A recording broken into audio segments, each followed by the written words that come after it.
floor now to our guest of honor. Go ahead. Forgot something. What did I forget? A toast. We're going to do two tonight. I want to toast our guest speaker. This is the toast Ann Barnhardt. She's a brave woman who has done more than many men that I've known in my life. Not only is she outspoken, but she's a brave woman here, and I've seen her in action, and I love her for it. To Ann. Keep up the good fight. The next toast is our typical toast, but a very important one. To liberty. Well, we still have it, folks. All right. I am not going to introduce Ann Barnhardt because everybody in this room must know everything about her. That's why you're here tonight. You want to hear her presentation. So, Ms. Barnhardt, I'm going to give you the floor, and I'm going to run over and do a sound.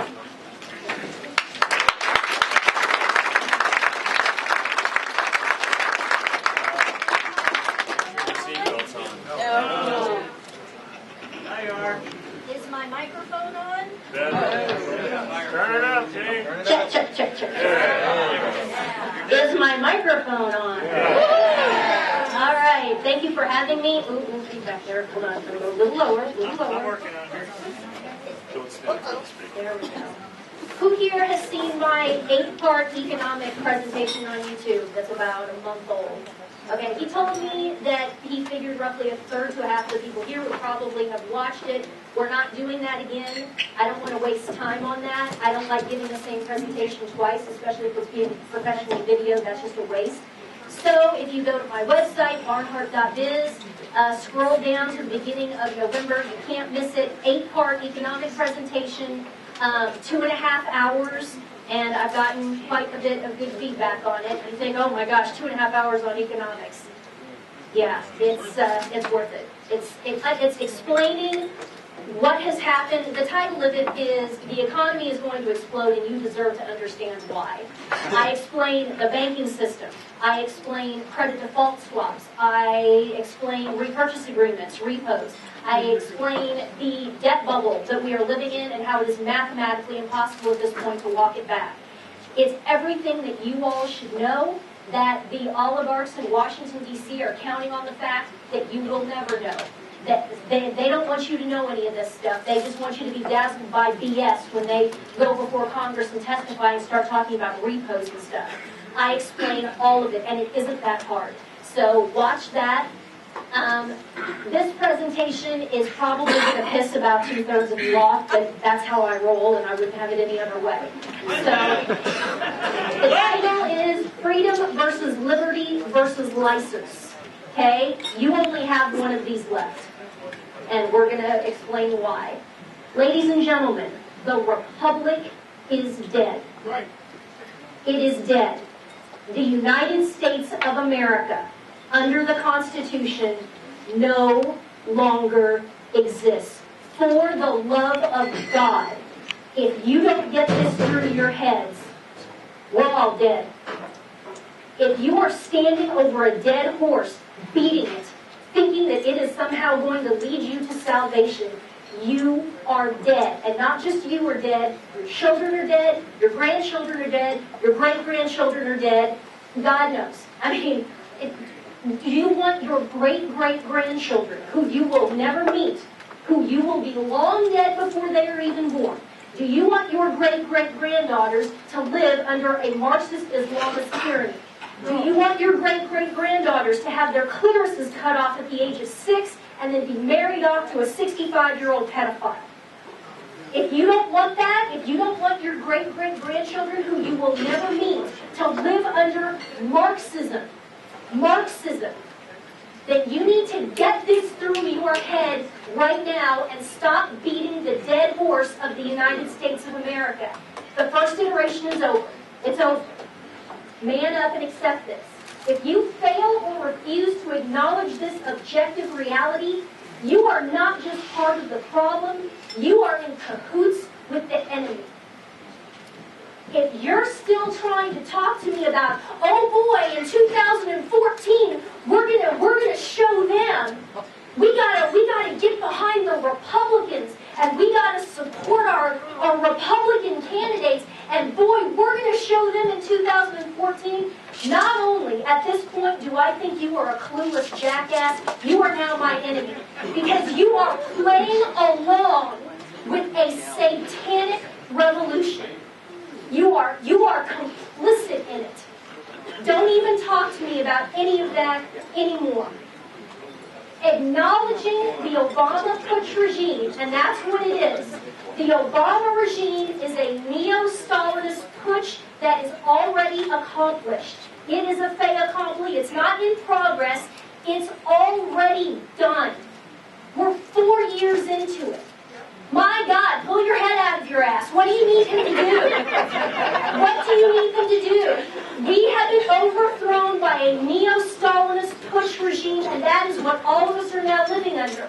The Republic is dead. The Constitution is no longer in force and has no meaning. There is no rule of law. You have to understand and acknowledge this.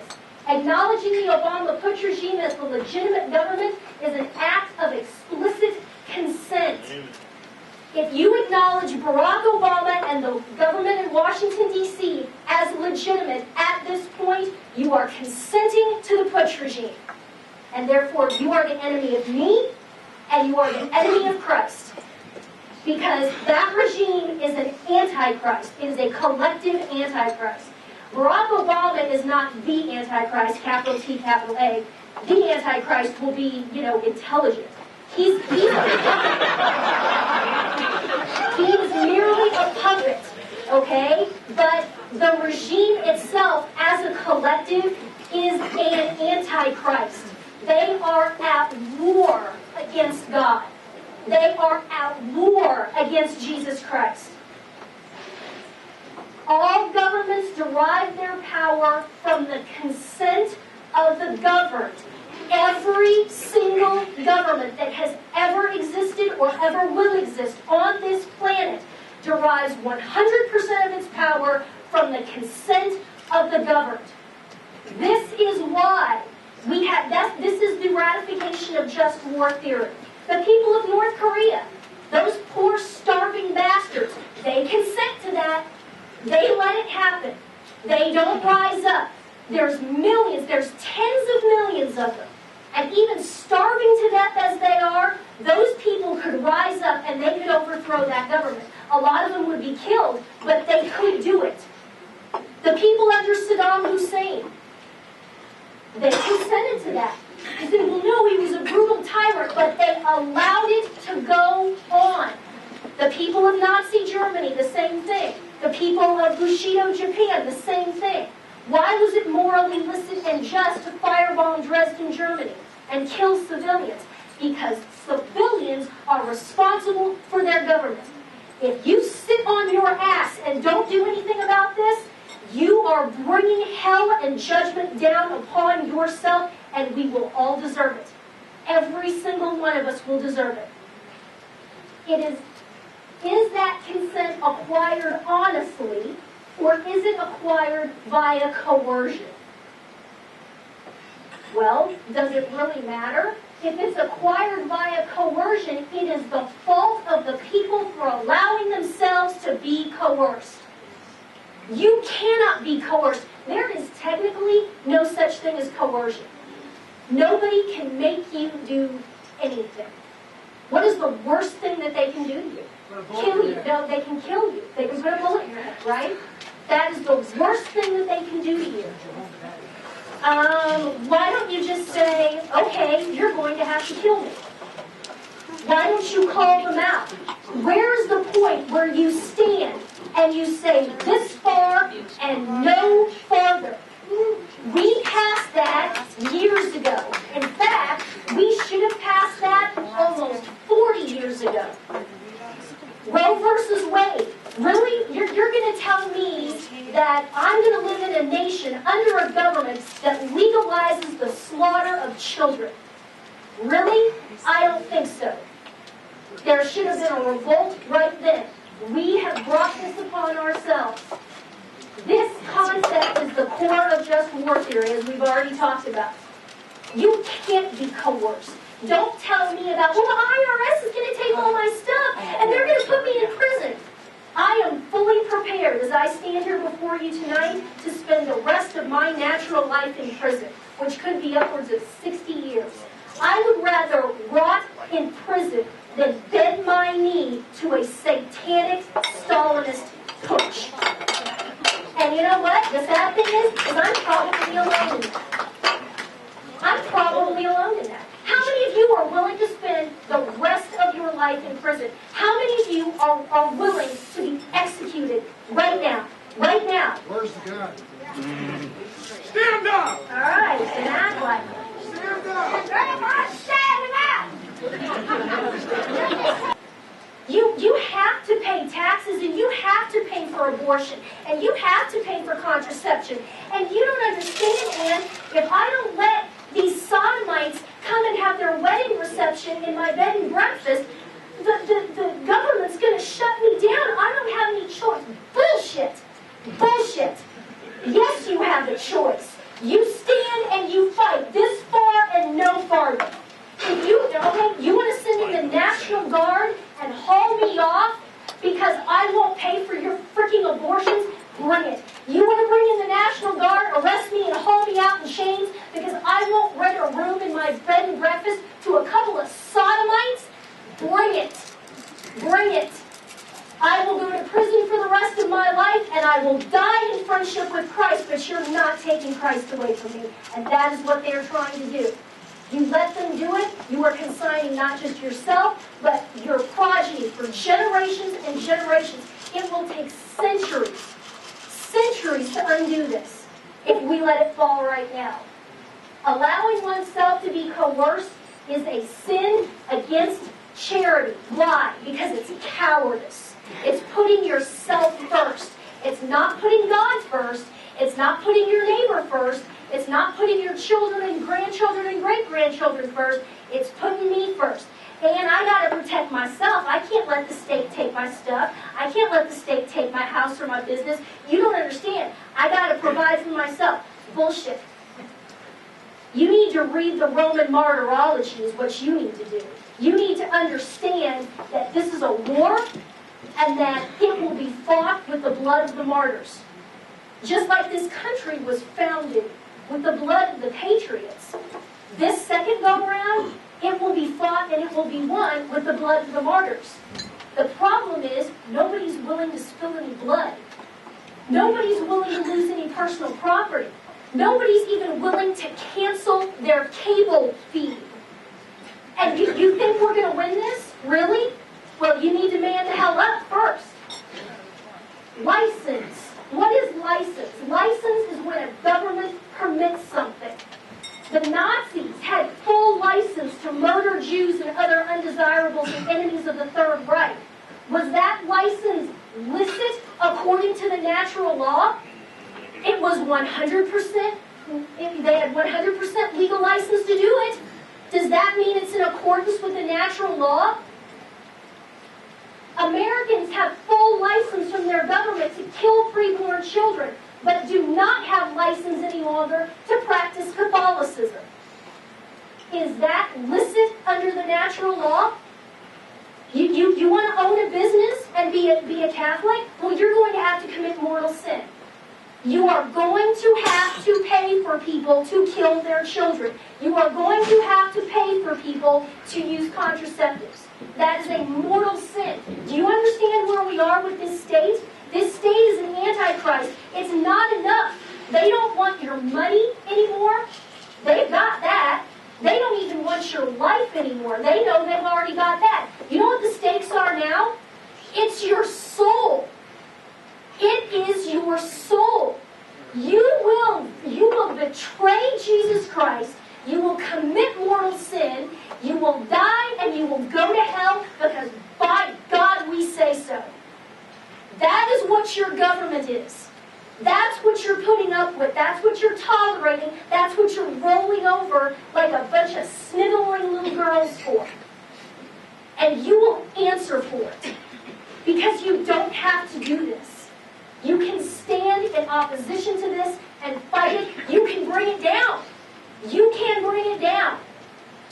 But are you so attached to your personal property that you aren't willing to do it? Is your personal property first and God is like number 6 or 7 on the list? Liberty. What is liberty? Freedom from arbitrary or despotic government control. You don't have that anymore. If a homeless man robs a liquor store for $50, he's going to get a 10-year prison sentence right now. Sean Corzine steals $1.6 billion in segregated customer funds out of MF Global. 0 consequence. Nothing. Absolutely nothing. Not even a slap on the wrist. That is arbitrary tyranny. That is what you are living under. If you are an oligarch, you do anything. You do absolutely anything. But if you're Joe Blow out here, I mean, you jaywalk, they'll throw you in prison. And get ready, because the next meme, what communists and what Marxists use, is the meme of psychiatric illness. They use the meme of psychiatric illness to have an absolute carte blanche to throw anybody in prison for as long as they want. You're crazy. Hey, what does the internet call me? She is crazy. She is insane. She is batshit loony. Hey, it's all right if you want to be a Christian, just as long as you don't actually believe any of that shit, right? Yeah. So that's the next meme that's coming. It will be accusations of psychiatric illness. They will come after anybody who makes any stand or who asserts any degree of Orthodox Christianity. Meanwhile, Muslims are raping their children and cutting off the little girls' clitorises and having sex with uncles, with nieces, and their first cousins. That's all fine. Oh, there's nothing crazy about that. But if you go to Mass on Sunday, you're clearly insane. That's what's coming. Freedom from arbitrary or despotic government control is liberty. Another example, a business owner refuses to insure abortion and contraception, as both are mortal sin. A bed and breakfast owner declines to let a room to sodomites. This has happened. Or host a sodomite wedding reception, as sodomy is mortal sin. This has happened in New England somewhere. Somebody would not host a sodomite wedding reception, and the government shut the entire facility down. There's also another example, again it was in the Northeast, it was in New England, where a Christian couple refused to let a room to 2 sodomite men, and they shut them down. Do you see where this is going? They will not stop. There is no, we got to just win hearts and minds and turn the tide back. That's not how this is going to play out. This is going to go to war. Hot war. That's what they want. And they are counting on the fact that you guys will not stand up for the truth and that you'll roll over because you want to keep your personal property.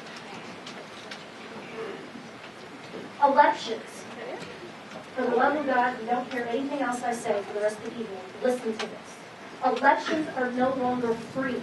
They are staged theater designed to maintain the illusion of representative governance and to enrich the political class. This is despotism. If after this mess that we just went through, if you do not understand this, you're beyond hope. My God. He threw that even worse than McCain threw it. I mean, Obama, how many different angles of attack could you have just rhetorically destroyed Obama on? And what did Romney do? Nothing. Nothing. Obama didn't even prepare for that first debate. Romney didn't say anything. Romney didn't say anything about Benghazi. He didn't say anything about any of it. I don't understand how it is that anybody cannot fully comprehend that was all theater. And then you have election fraud on top of it. Here in Colorado, 10 counties had voter turnout total adult population of the state. Not just the registered voters, the total adult populations of the county, the county. And what did Romney do? Roll over. How can you not see this? How can you not understand? Do not talk to me anymore about elections. There are no elections. There are no more free elections. Just stand over that dead horse and beat it. It is never going to get up, for the love of God. Romney raised, let's call it $1 billion, which was largely invoiced and cross-invoiced to consultants. These consultants are members of the oligarch political class. These campaigns are money-making rackets. Period. Full stop. End of story. Oh, we got to give money to this person. We got to give money to that person. Are you stupid? Are you stupid? All these people are doing is running fake campaigns, taking fake polls, putting out fake data, invoicing and cross-invoicing each other to the tune of millions and millions and millions of dollars. And you know what they do? They sit back and they laugh at all of you. They laugh at you just exactly the same way that the banksters in New York laugh at all of you. Goldman Sachs calls you guys the Muppets. And you know, I assume that Karl Rove and that whole oligarch political class feels exactly the same way. You are a bunch of redneck hillbillies who all they see you as is as money to be bled and harvested so that they can set up their consulting firms and then invoice each other for consulting fees on these elections. My God, come on. The political class working the Republican side looks down upon all of you as gullible hillbilly trash to be bled dry. How much longer are you going to stand for this? You should be done. You should be done with all of it. Are you really that stupid? I can't believe that you are. I have to think that you're just deluded and have this false hope and this false optimism. I'm already hearing it. Oh, Alan West 2016. Woo! What? What? He voted for NDAA. He voted for Pickford. He voted to fund Obama's illegal incursion into Libya, which we now know was doing nothing more than setting up a gun-running scheme to the Muslim Brotherhood. West voted for all of that. He went to Washington and said not one word about the fact that Barack Obama isn't even eligible to be president of the United States. And then you know what he had the temerity to do? He went on television and he said any Tea Partier who questions him on any of this is schizophrenic. Yeah, just let him wave the Republican flag and all you willing thralls just fall in behind it. Throw another $1 billion that you don't have at it. So that he can then run for president, lose, and then set himself up on corporate boards and with a $10 million a year contract on Fox News and write a bunch of books and so on and so forth. Jiminy, come on. Come on. Okay, the clue that anybody is ineligible for any leadership position in this country is the fact that they're running for office. Do you see this?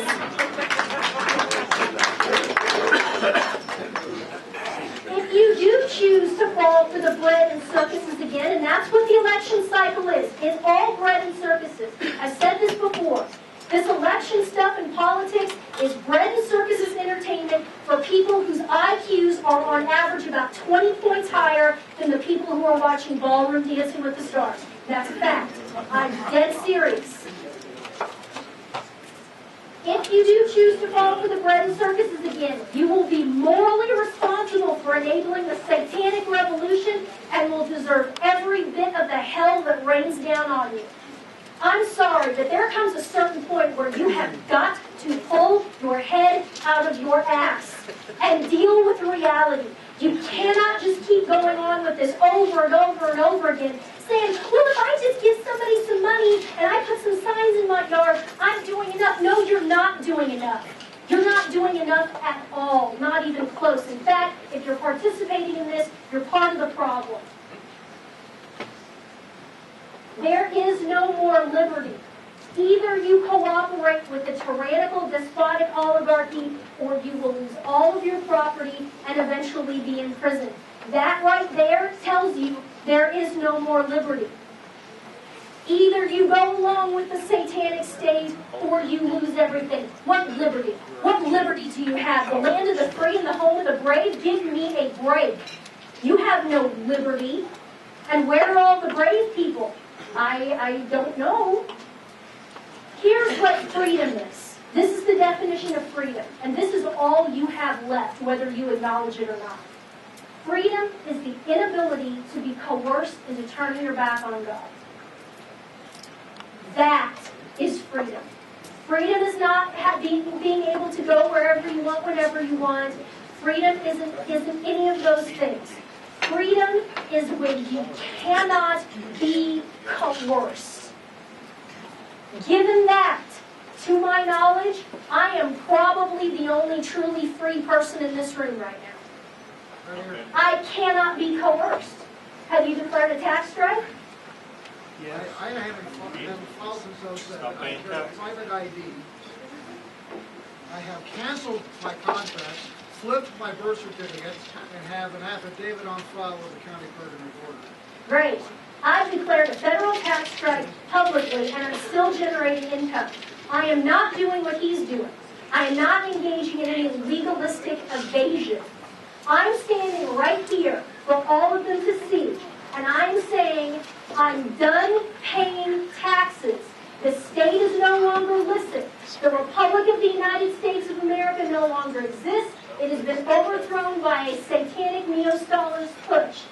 You guys want to go? Come on. I'm walking out to meet you. I'm not evading shit. All right? There will be no lawyers. There will be no legalistic arguments about my birth certificate, whether or not my name is typed in all caps, or any of this corporate nonsense. No, I'm not doing any of that. This state is illicit. It is no longer legitimate. This far and no farther. I'm not paying any more taxes anymore. You sons of bitches want to put me in prison? You come on. You come on and do it. I'm not paying any more taxes. I'm the only free person you know. Because I can't be coerced.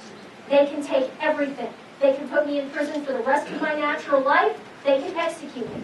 I will not capitulate to this. I will not turn my back on God.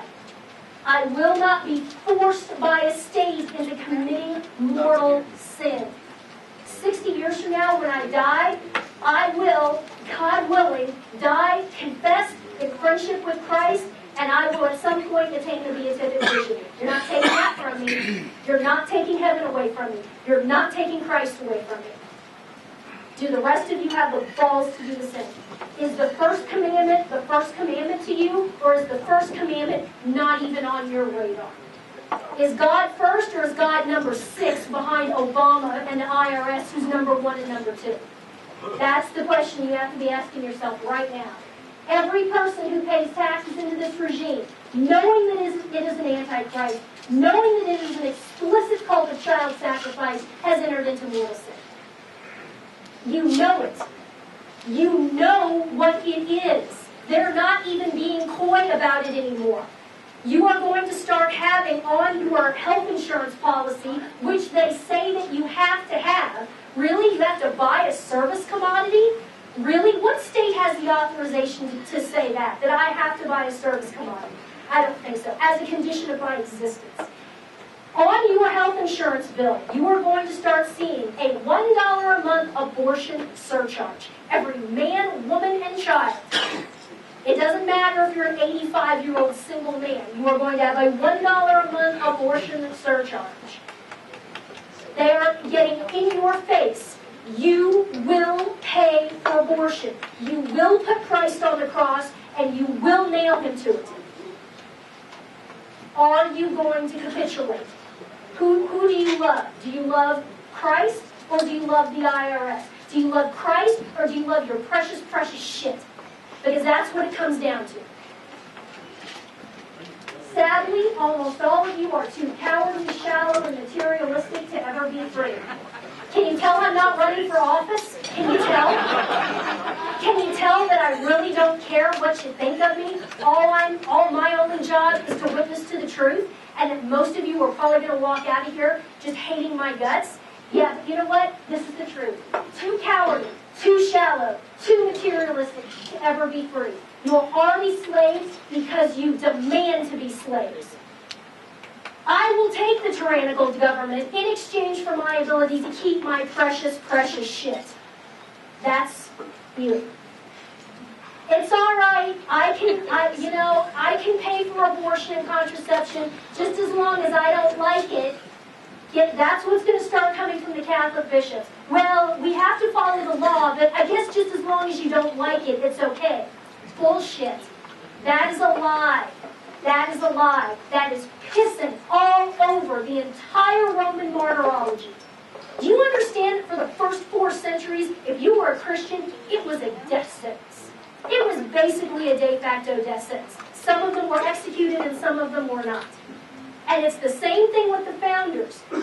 Charles was talking to you about the 57th signer.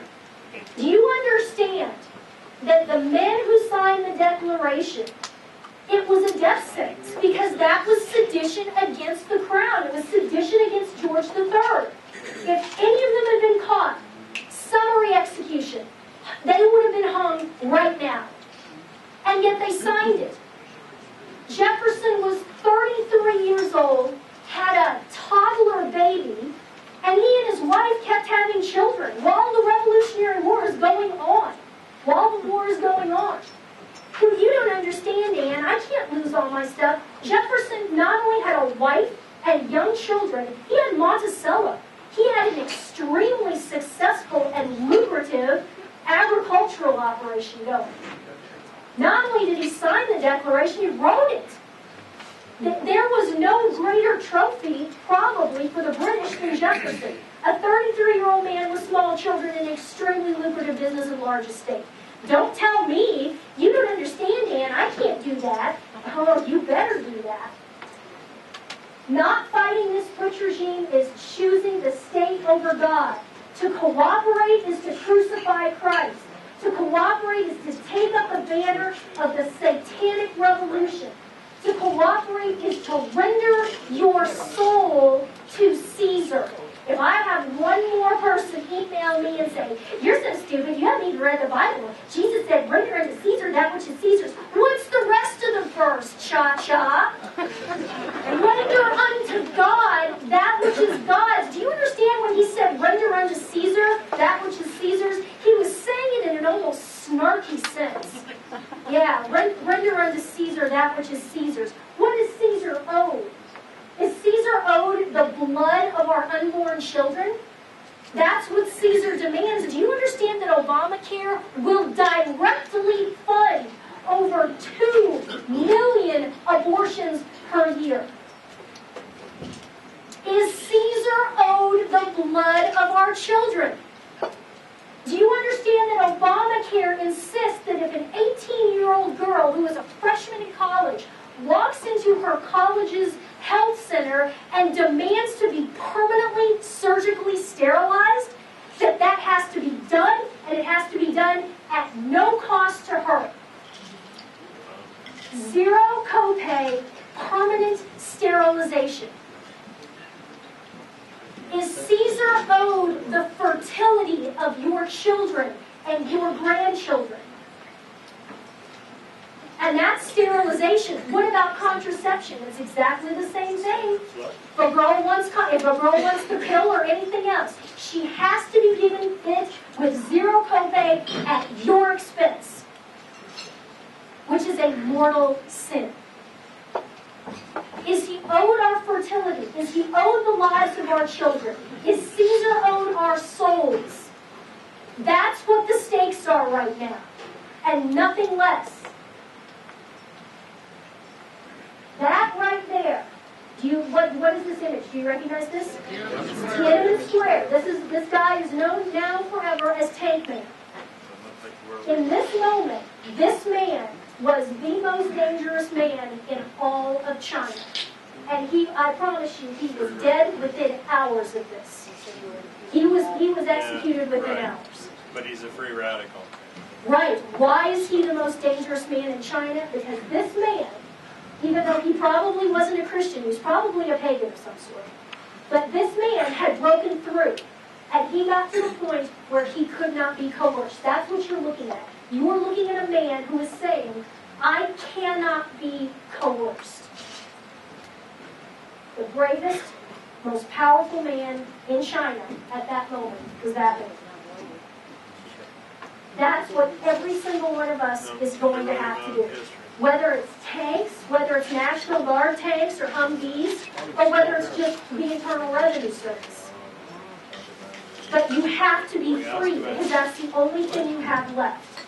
Not being able to be coerced. You have to break through just exactly like this man does.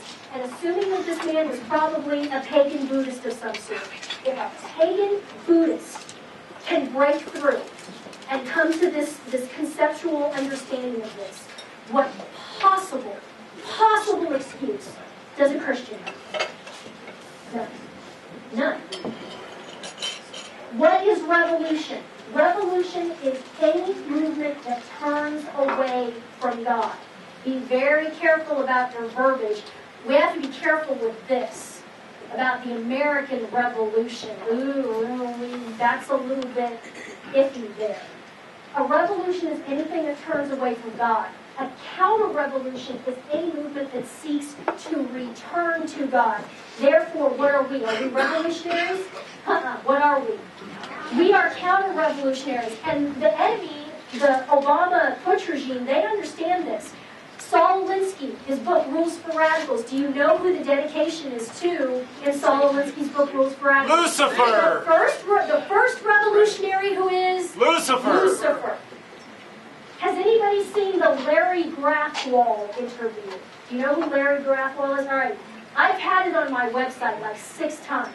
Larry Grathwohl was an FBI informant who in the late 60s and early 70s infiltrated the Weather Underground, which was Bill Ayers and Bernardine Dohrn's communist terrorist organization. Okay, in 1980 or 81, he sat down and gave an interview.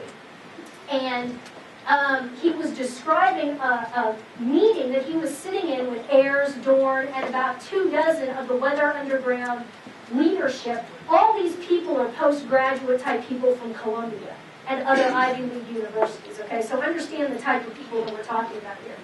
They were talking about the overthrow of the United States, the revolution, the communist revolution, and they were also discussing the counter-revolution, which is us.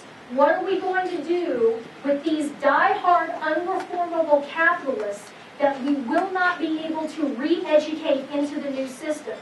They estimated that they would have to execute 10% of the population of the United States, which at that time was about 250 million. They fully acknowledged that they would have to execute at least 25 million counter-revolutionaries. So you see, even they acknowledge and use the proper terms. They are revolutionaries because they are turning away from God. Counter-revolutionaries are always the people who are trying to turn back to God. The French Revolution is a great example. The French Revolution was one of the worst things that's ever happened. It was turning away from God. Okay? The Vendée, who were they? They were the counter-revolutionaries. We are called to be the counter-revolutionaries in this war. And make no mistake, you cannot have it both ways. You must choose a side. You can't straddle it like this. Well, I'm going to pay taxes, but I'm really a counter-revolutionary. Bullshit. No, you're not. No, you are not. You pick a side. You're either on Satan's team or you're on God's team. Period. Yeah, I know it's hard. You've all had a very easy life in existence. And now you're going to have to make really, really tough decisions. For me, it's not that tough. But I guess for you guys it is. If you have a choice between God and Satan, if you have a choice between heaven for eternity and hell for eternity, it doesn't seem to me that this is terribly difficult, but I don't know. The Republican Party is now openly driving for capitulation on social issues such as abortion and sodomite marriage in the name of moderation and pragmatism. Have you been reading this since the election? Oh, all this social platform. We just have to throw in the towel on all of that. We gotta win elections. We gotta win elections, and we're never gonna win elections if we're talking about abortion, or talking about gay marriage. We just have to throw in the towel on all of that, and then, kind of moderate, and then we can win elections and everything will be fine. Really? More mortal sin is gonna fix this? Really? That's the solution, huh? If you cooperate with this in any way, you are joining the satanic culture of revolution. If you fall for this Republican Party crap, you're just climbing in bed with the devil. Don't. And I see people right now rolling their eyes at me. All right, that's fine. You pick. But you're going to answer for it. And don't say, when you're standing there before him at the moment of your particular judgment, don't you dare say nobody told me. Don't you dare say nobody had the stones and nobody loved me enough to stand in front of me with her hair on fire and her crazy eyes and her necktie and tell me what the situation was. You know. What can you do? Engage in counter-revolution. Be authentically free. Love God. Trust in God. Abandon yourself and your family to divine providence. Realize that the only thing that matters is heaven or hell and where you spend eternity. What is your end as a human being? It is either heaven or it is hell. There's actually a person in this room who I had a conversation with who told me that they had, in a sense, abandoned their children to the divine providence. They're not mine, they're God's. And if God needs my children to die in a war, then I abandon my children to the divine providence, whatever gets them to heaven. Whatever gets them to heaven. And everybody sits at that and says, oh, wow, that's hardcore. Do you understand that was nominal just a few decades ago? What do you think World War II was? What do you think World War I was? All of these people, all of these mothers, sending these boys off to war, saying, if this is what God needs from my children, then so be it. I'll see them again in heaven. That's the most important thing. Once you do this, you can no longer be coerced. Confiscation of property, imprisonment, death, it doesn't matter. This is what it means to be a Christian in a land of satanic revolution. This is what it means. We are going back to the first 4 centuries of Christendom. We are in enemy territory. We are seditionists against a satanic regime. How did it work out in the first 4 centuries? They overthrew the Roman Empire. It collapsed on itself, and they were there to step right in. Are you ready to do this? Do you even want it to happen? Or do you like your McDonald's and your cable television and your Honey Boo Boo? And your 4,000 square foot house with the granite countertops, and you're not taking that away from me? Well, it's up to you. What can you do? How about stop paying taxes? Max out the exemptions and do not file. How about that? That's the only nonviolent recourse that's left. That is it. Do you remember earlier when we were talking about elections? There are no more elections. That ship sailed a long time ago. Okay? Does your soul belong to Caesar? Does the blood of slaughtered children belong to Caesar? You don't have to render unto Caesar this. Paying taxes is now soul killing. It takes you out of friendship with God. You don't owe Caesar that. My God, wake up. Are Christians called to submit to satanic authority? No, they are called to resist it unto death. Let's talk about Romans 13, shall we? Oh, yeah. Romans 13, the refuge of ignorant, craven cowards who call themselves Christians. Here's the text. Let every soul be subject to higher powers, for there is no power but from God, and those that are ordained of God. Therefore, he that resisteth the power resisteth the ordinance of God. They that resist purchase to themselves damnation. For princes are not a terror to the good work, but to the evil. Wilt thou then not be afraid of the power? Do that which is good, and thou shalt have praise from the same.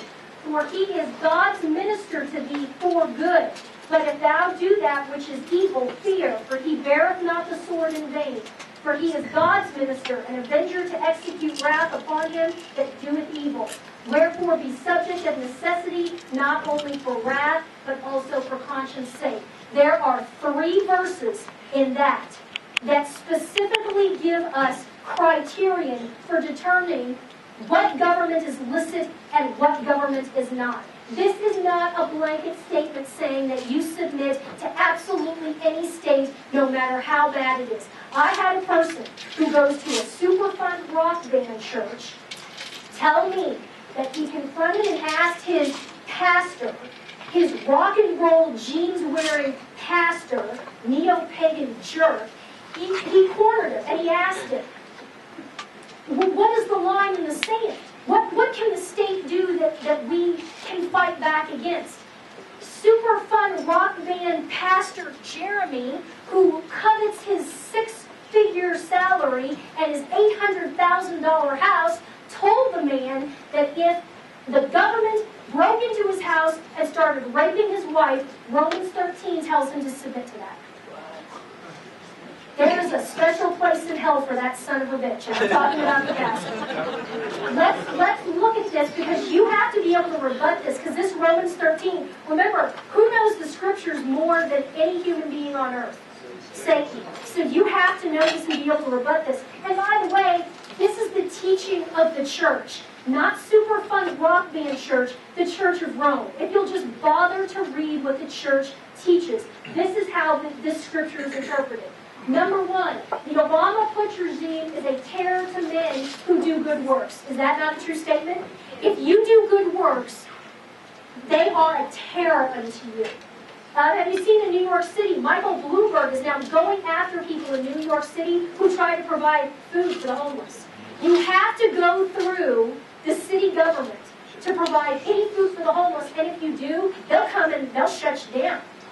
And that's a mild example, okay? So let's back up. It's right here. For princes are not a terror to the good work, but to the evil.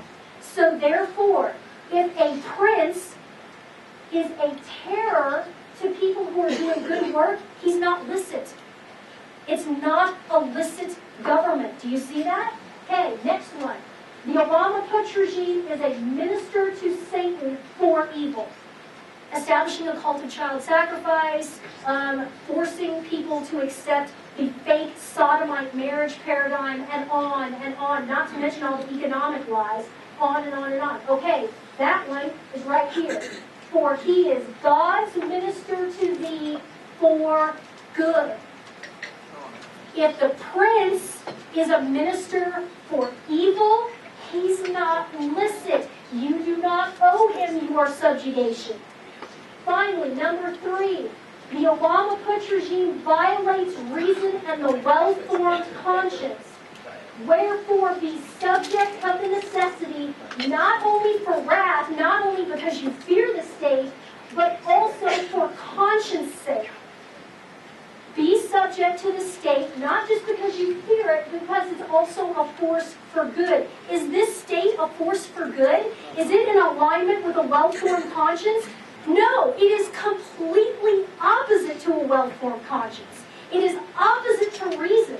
If you go and watch the economic presentation, I get into these impossible mathematical paradigms that they've painted us into. This is all mathematically impossible. None of it is aligned with a well-formed conscience or with reason. Therefore, the state is illicit. You are not subject to it. Paul put this in here. 3 criteria that you can look at right there in front of you. Is this state licit? This state is not licit, according to Romans 13, which is the Word of God. The Obama-Putsch regime, therefore, has zero authority, legitimacy, or protection, and not only should not be tolerated, should be fought against and destroyed in the name of God. In the name of God. Agitorium nostrum in nomine Domini. Our help is in the name of the Lord. The last nonviolent path left to us is a tax strike. This nonviolent remedy must be engaged first. Read the Declaration, right? What does Jefferson say? You have to do everything that you possibly can in the nonviolent arena first. You have to exhaust all of those opportunities first. That's what the Declaration is saying. Then what Jefferson was saying is, okay, we have exhausted absolutely every nonviolent remedy that we possibly could, and now here it is, we're going to have to go to war. We have one nonviolent remedy left, and that is a tax strike, and it could work. You can collapse this government so fast. It's hanging by a thread as it is. You can collapse it like that. You say, well, they're printing presses. No. You have people not filing anymore. That's going to send a signal, a very big signal, that it's over. That it's over. Okay? I am prepared to spend the rest of my natural life in prison and or be executed. I'm not paying one more cent to this regime. Not voluntarily. They've already levied my checking account. They got 20 grand. I just couldn't spend it fast enough. And they will take my personal property. But they're going to have to take it. Do you see? I'm not writing them any checks. They're going to have to come and take it. Will you do the same? Given that most so-called Christian conservatives in this culture are so weak and so steeped in neo-pagan decadence that they refuse to so much as cancel their cable fee. And I'm not kidding. How many people do I talk to? And look at this filth and this pornography and this Marxism that is being pumped not only into your home, but you are subsidizing to be pumped into the homes of your neighbors and your neighbors' children. You are paying 12 cents per month per channel, roughly, for every channel that you subscribe to. That's your pinch of incense to Caesar, whether you watch it or not. Whether you watch it or not. And people are so addicted to this and so hooked and can't live without their stupid, idiotic football. And all of this crap. And, well, I got to see my show, and I got to see this, and I got to see that. All right, then it's over. It's over. If you can't even do this, how are you going to lose personal property? How are you going to be in prison? How are you going to go with dignity and Christian strength and manliness to your execution for God and the truth? How are you going to do that if you can't even cancel your cable? You have to make these decisions now. At the end of the day, I can only do the right thing for myself and pray that one or two others learn from my example. It's like the airplane. When they give the lecture at the beginning of the flight and they say, if anything happens and the masks fall down, put yours on first and then turn and help whoever is next to you. I have to put my own mask on first. And then if I can, God willing, maybe I can help. But you have to come to this yourself. When we were talking about coercion, it goes both ways. Okay? You can't be coerced into turning your back on God.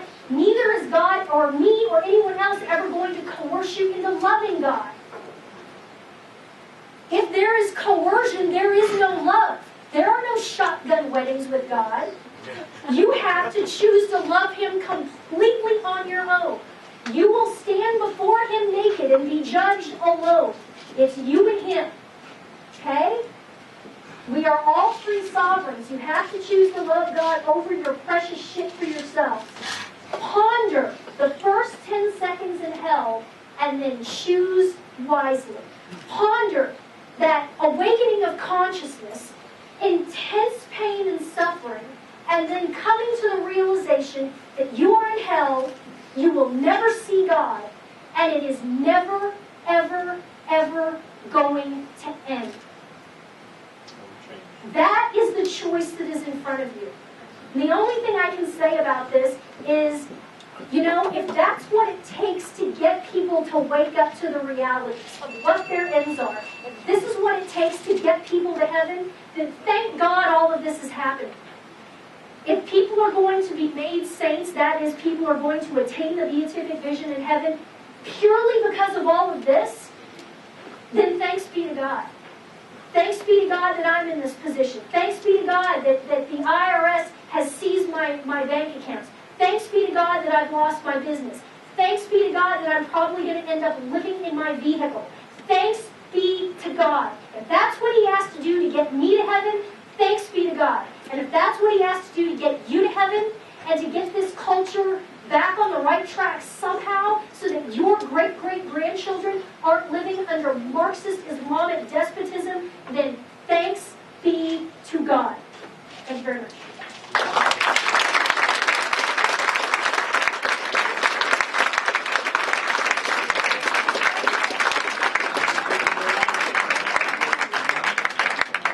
I want to, before I go to Q&A, I'm sure some of you have some questions. Am I wrong? Nah, we're good with it. It's all good. All right. I want to thank Trace with Rocky Mountain Streams for live streaming this. I understand it's going around halfway around the world. Yes, Paul Prentice is in Costa Rica on the beach. Why aren't we there? He's watching this.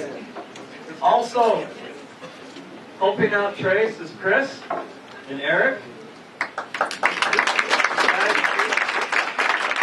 Also thank the Dublin House for allowing us to come here and crash their basement level.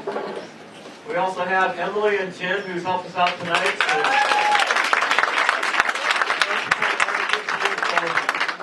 So, working with them. So, does anybody have some questions? We'll take. Are we doing time-wise?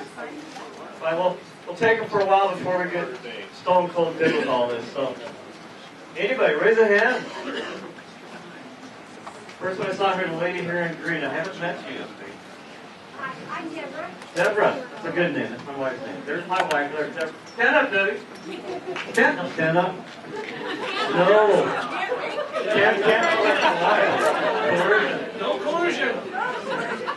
She's the better half of this relationship. Debbie. Well, my question is, how come it's taken us so long to realize that what's going on here is a spiritual battle? Thank you. This is not an earthly battle. This is a spiritual battle. We have got to be in prayer. That's where spiritual warfare is fought. We cannot sit back and let other people make these decisions for us. We've got to kneel our knees on the ground, repent before God, and bring this nation back under God. God wants you to put that fuel through the engine and get her done. Great point. Yeah. Next question here. Hi, Ann. Thank you for coming.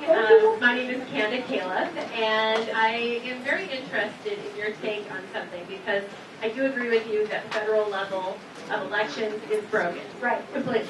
But some of us here in this room run local elections and state elections, and we get some really good people elected that are in there for the right reasons. They're not making money off of it, and they are trying to serve our communities and our state if we can get enough of them in.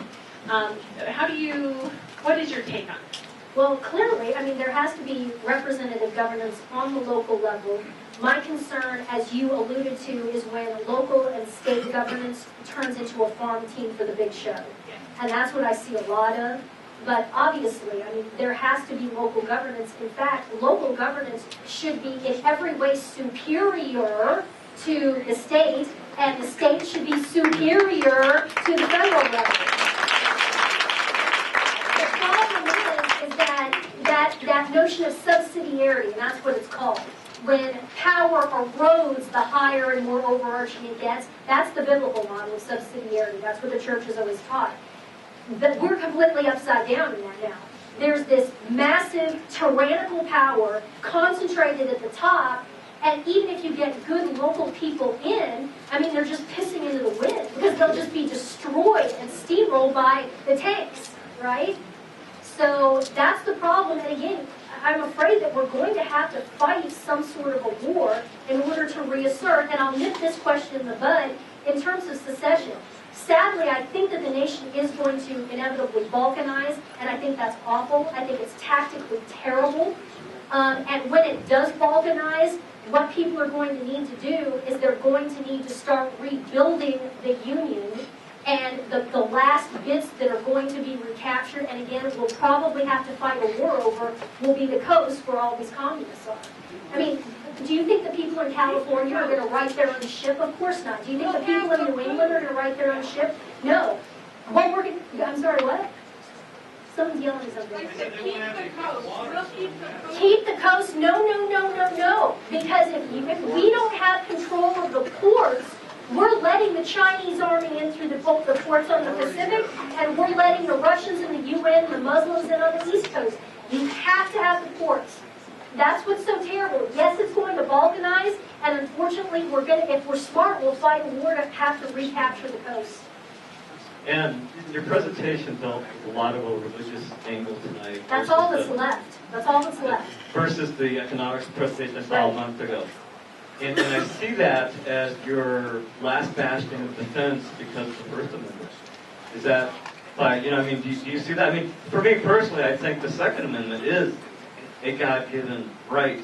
And I would use the First Amendment to protect myself. Absolutely. And therefore, I think the left would have a tough time with the religious freedoms. I see that being an opportunity for you with a presentation such as this to continue your voice. The reason why this presentation is about the religious ends is because the economics presentation that I recorded was recorded on actually November 2nd. It was authored in October. So didn't have outcomes of the fake elections yet. In terms of the economy, it's so far gone, it cannot be walked back. There's nothing we can do now. It has reached critical mass, so you need to understand where we are in the economic situation, but it can't be fixed. There's nothing that can be done to fix. That ship has sailed. Also, what's the other aspect? The economic aspect, and there's another one that I said, the entire electoral process. The federal government itself. That ship has sailed too. That's over. That's gone. So there's no use really talking about existent federal level politics anymore. And there really isn't an excuse for me to come here and give a rehash of my economic presentation because the economy is so far gone that it cannot be fixed. It will inevitably collapse. What is now left to us? God. It's the only thing that's left. And so that's what I'm talking about. I got a question here. I'm going to get the mic. No, I can talk Oh, loud. we need to get you the mic for the stream. Dennis, hang on, buddy. I'm going to pass the mic back. Okay. That's why I love you, Dennis. All right, thanks, Dave. Hey, you talk about not paying federal taxes. I agree with that. But what about state taxes? Isn't the state should be the strongest thing? We should continue to pay our state taxes, starve the federal government, but pay the state? That's just a question I came up with. I think that this, like I said, I view, especially in this state, I view the state governance as nothing more than a farm team for the big show. And this whole legalization of marijuana crap, I'm not paying for that. So I'm not paying state taxes either. But I appreciate your point. You do have a good point. I think it would depend on what state I was in. If I was a resident of the Republic of Texas, I might have a different opinion on that.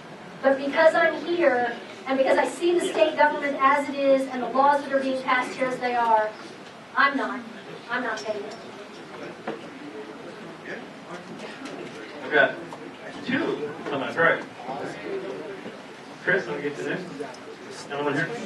Very interesting that you mentioned the Republic of Texas and the President of the United Republic of Texas. Long story, I'd like to help people interested.